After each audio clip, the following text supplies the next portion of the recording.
okay na yung generator, pinalitan lang ng EBR. Ito yung nasira dahil ang rason overload.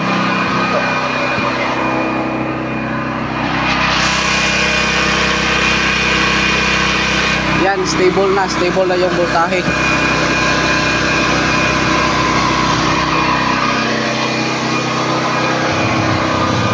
So ang magiging rason kapag sira yung EBR is mababa yung voltahe, patay sindi yung voltahe, hindi accurate.